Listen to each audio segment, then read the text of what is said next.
Hi guys, welcome to my piping basics for Royal Icing. I am Krista from Sugar Bee Cookies and I do workshops in Western Canada and ship DIY kits and tutorials across Canada. Today we're going to be working with Royal Icing in a tipless piping bag, and the icing that we're working with is a medium consistency. Now, if you want to know a little bit more about consistencies, feel free to click the link in the top corner that I'll put up there, and there will be a quick little tutorial on that. However, the consistency we're working with today is what I like to call a 12-second icing. And what that means is when you have your icing thinned down, when you score the top of it, it takes 12 seconds for that mark to disappear and heal itself. And this is a great sort of all-in-one icing consistency when you're learning and beginning, because it's sort of something that you can pipe lines and details with softly, but it'll also still be fluid enough to level itself and flood, especially with just a little manipulation and shake. So we're working with a 12 consistency medium icing today. Tipless piping bags are the most common piping bag tool these days. And what you need to do is look for the seam on it. So you can see there's a seam. There's only the one seam on the bag. You want to make sure that is at the top and going straight down to the middle and right to the tip. And then we're going to push back the icing on the tip. And you're going to pinch the tip a little bit with your finger. And you take some scissors and just cut a little bit of that off. Cut a little bit to start and see where you're at. You want icing that comes out nice and thin, not too thick, and easily. If you're having to squeeze too hard to make that come out, especially with this consistency icing, you need to go back and pinch it off and cut just a tiny little bit more. I'm going to say right now that you'll want to keep a paper towel on hand, especially easier if it's damped down, so that you can clean your piping bag in between practices here. The reason why we put that seam down the middle is if it's somewhere else on the bag, intuitively you might want to put it on the side. What happens is when you pipe out your icing, it'll come out more in a ribbon shape, a little bit flat, which is fine, but when you get into curves or anything rounded, it'll flip on you and do funny things. When you put the seam down the middle on the top like this, it comes out as a nice thin rope. So this is just one of the practice sheets that I put into my workshops, and everybody gets to practice before they decorate on cookies. And I'm going to show you today how to pipe using that. So when you have your piping bag, you want the bulk of the piping bag in the palm of your hand. So the thickest part of the piping bag goes in your palm of your hand, and that's so that you can squeeze with all your fingers, your whole hand, or just a couple fingers, depending on the pressure that you need for different things. We're going to start with dots rather than lines because I want to show you the difference between doing line work and something that's more detailed, closer to a surface.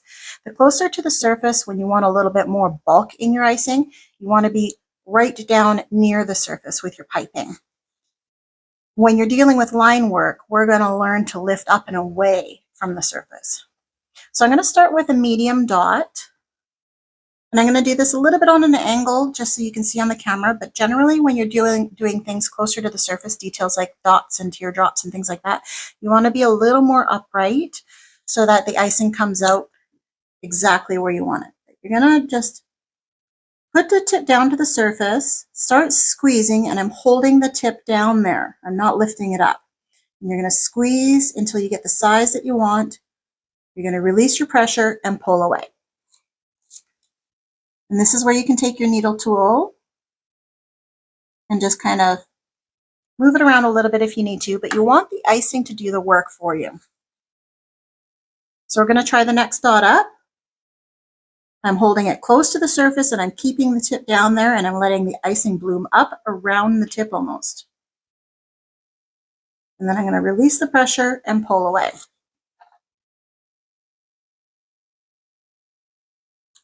Bigger dots are exactly the same. It is going to keep squeezing, squeezing, squeezing, and then release. And if you need it to be even bigger, you can just use your tip to kind of push around and squeeze a little bit more. And then you can come in with your needle tool, just kind of move it around and get the shape that you want to widen and out. Smaller dots are always a little more difficult because you need less pressure, especially with a fluid icing like a flat icing or a medium consistency. So I'm going to just squeeze a little bit and release and pull away. And the smaller you go, the less icing you need to squeeze, release. You can go even smaller. If you want just tiny little dots, you can just touch whatever's on the tip of your thing and pull away. So teardrop shapes are really handy if you're doing hearts or botanicals and leaves and things like that. And it's exactly like doing a dot. We're going to squeeze a lot in the top area, sort of in a ball, and then we're going to use our tip to pull down as we're releasing the pressure. I'm going to start on the medium one. So I'm squeezing a ball like a big dot. I'm going to slowly release my pressure. And I'm pulling that tip and dragging it through there. And you can see I ended up with a little bit of a tail because I didn't have quite enough icing. I'm going back in with just a little squeeze and pulling down. You can also use your needle tool through the bulk of the top there and just drag that down. And that mark that you see, because we're dealing with a 12-second icing, should start to disappear. But if it doesn't, you just go in and lightly on the surface tap it, kind of like you're stitching it. And then you have a nice sort of teardrop shape. So we're going to try one more time. We're going to squeeze and I'm going to pull down and start releasing. And that didn't work. Sometimes it doesn't. It takes a little practice. So I'm just going to go in and use my tip to fix that. Bigger one, squeeze, pull down. I'm releasing.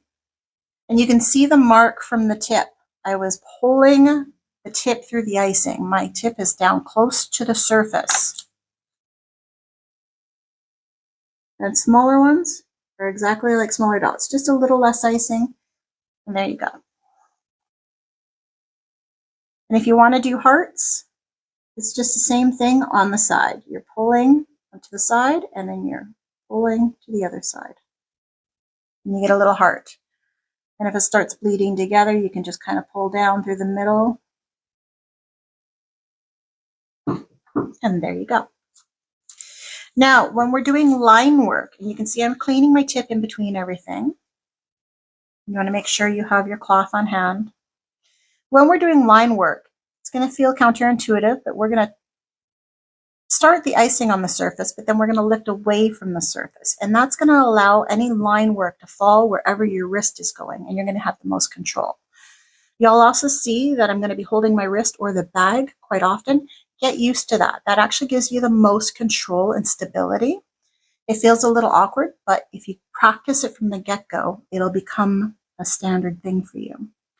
So we're going to squeeze and just let that little bit of icing on the tip there touch and connect to the surface. And then I'm going to start squeezing and lifting away. So we have, we're going to just touch it to the surface. I'm going to start squeezing and lift up. I'm letting my wrist do the work. I'm going to start releasing my pressure, pulling the icing and touching down. So once again, we're letting that little bit connect to the surface. I'm not squeezing yet. Now I'm lifting and squeezing, letting my wrist do the work. And this is about where I'm releasing my pressure. I'm going to pull that icing and touch it down to where I want. Quite often, everybody's going to end up with a big ball at the beginning, break a line, and maybe a ball at the end because you don't know where you're going. So it's a matter of going slow, touch, lift, start squeezing very gently. Go slow. You can see I have a lot of hang time. I'm not even squeezing and I'm holding it there. And it gives you the control to fix any mistakes if you kind of go astray, and you can kind of come back and then touch down.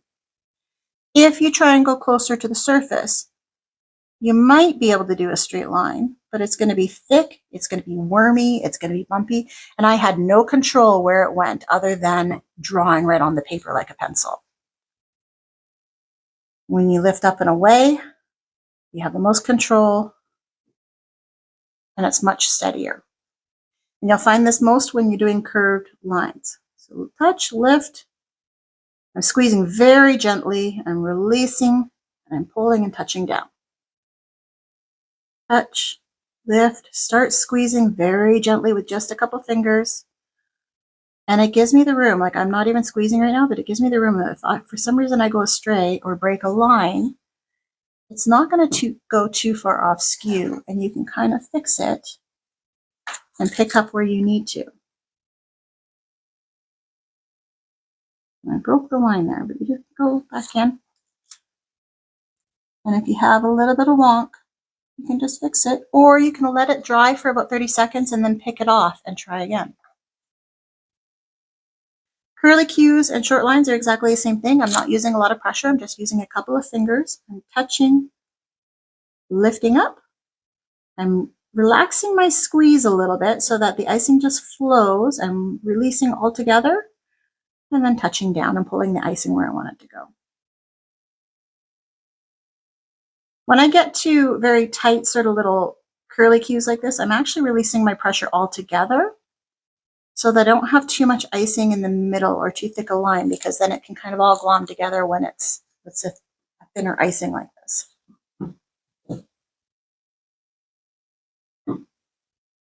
Now, if you don't have this sheet, that's fine. Just practice along on a piece of parchment or wax paper doing the general shapes, or you can draw your own little sheet and put it in a little plastic sleeve like this one is. I'll show you in a minute. But for these curly cues, you can see I'm going slow, I'm holding it, and I almost had a mistake there, but I fixed it because I was going slow, and I can release the pressure wherever and whenever I want along the way and restart the pressure. Zigzags are a little bit different. Oh, I was going to talk about the sheet. So this is just a printed sheet in a plastic sleeve.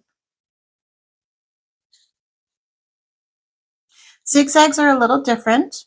Instead of doing a continuous line, you want to do individual little lines. So I'm going to touch, squeeze a little bit, lift and touch down, lift and touch down, lift and touch down.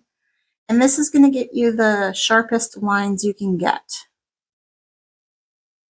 If you try and do it continuously, you might be able to get sharp lines if you're controlled enough, but you end up getting a lot of rounded ones too, like there and there.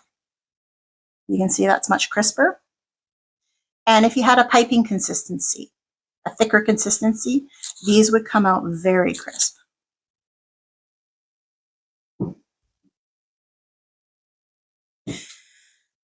Okay, so for flooding, what we're going to do is I'm going to fill this little oval. So we're going to do an outline, and I'm not going to worry too much about getting it perfect. And I'll show you what I mean is that I'll purposely make it a little skewy. Doesn't look like an oval, but I'm not going to pick that off and fix it, because when we push and flood in the icing, I can put that outline to where I need it to go. So I can start here and I'm squeezing, and I'm actually just pushing that out a little bit. And it's still not perfect, but when we fill it, I'll show you how to fix it. So when I'm flooding, I'm again, like these details, I'm down close to the surface so I can get the bulk of the icing on the surface, and I'm not lifting it up and trying to move around and let the icing drop. It doesn't flow very nicely that way, and it doesn't come together nicely. So you want to get down into the surface, almost dragging the tip through it a little bit, and I'm going around my outline, and then I'm going to work my way in. And you'll find as you start to work in, all that icing is starting to melt from the outsides inwards where there was no icing, and you will need a little less. But if you have lots of ridges and bumps and lumps, you don't have enough icing there. You need more than you think. But to fix those outlines, as long as you have enough icing in there, we're going to do this little slow whipping motion, like we're going to pull and lift and move the icing to where we need it to be. We're going to go around the edges, almost like you're whipping eggs, a very, very small motion. And you can see that weird wonky area was fixed.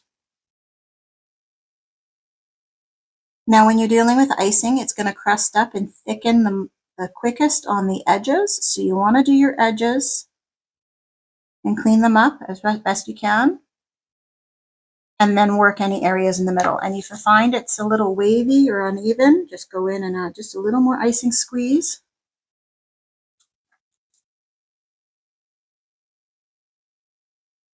But the more you have to use your tool to fix your icing, other than just little fixes like that, the longer you have to work with it, the more air you're putting into your icing, which causes bubbles and craters. But you also, it means that you don't have enough icing in there to work with. You need the icing to do the work for you. Icing will flow where icing already is, and it'll pull itself and level itself out when you're dealing with a consistency like this. So next we're going to do sections. And this is important because when you have a cookie like this little leprechaun gnome, he's got some crumbs on him, we have very definitive sections here, and we don't want them to all bleed together to create one big pool, especially when you're dealing with different colors. So when you're doing something like this, you would do a section like the top part of the hat and the beard, but you wouldn't do the brim because the brim might bleed all together with everything. So to focus on sections, we're going to create our outlines. So I'm going to use this little sort of pillow pocket rectangular area. And I'm doing my outlines. I'm touching down, lifting, squeezing, and then touching down where I want it to be. And then I'm going to create those individual sections. And we're going to fill the two outside sections first. We're going to leave the middle one. This way there's no possibility of them bleeding together or running together as one big blob. We're going to get those filled. They're nice little sections, so you can do both and then go back and fix them with your little tool as needed. And unlike a rounded circular area where you're going to push and pull, you can do that a little bit, but you want to make sure that you don't lose the corners. So you can kind of almost push and pull the icing as one line when you're dealing with squares. And you see I left those little bumps and marks there because it's going to do the work for me and start leveling out.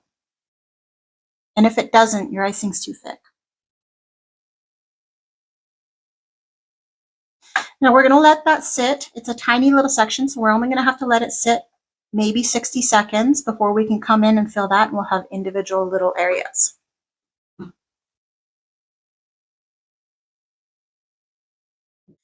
Okay, so we've given this about 1 minute to kind of crust up along the edges and get a little thicker so that when we drop icing into the middle, it's not going to just immediately bleed together. And just like I pushed out that wonky line there by squeezing icing in, I'm going to do that here against my line.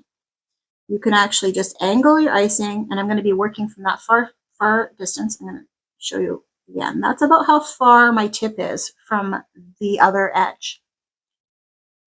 I'm going to push and let the icing bloom up against that edge. And it did the work for me. Same with the other side. You're going to just let the icing bloom up against the edge, and it's going to start doing the work for you. I'm going to fill in the rest. And if it's a little askew, oh, I dropped a little crumb. I'll tell you how to fix that in a minute if you drop a crumb. Give it a moment. If the line is askew, it should correct itself out. And if it doesn't, just go in gently. You don't want to mar up the icing that's already there, like I just did. And there you go. If you have a crumb, just let it sit. Let this crust over more, and then you should be able to pick it off. Icing's still a little too wet on this side. You should be able to just pick it off, so let it sit. And that's how you do individual sections. So you guys are ready to decorate. Feel free to move on to the link for any tutorial I gave you, or look it up through my YouTube page. There's all sorts of YouTube tutorials there. Happy decorating!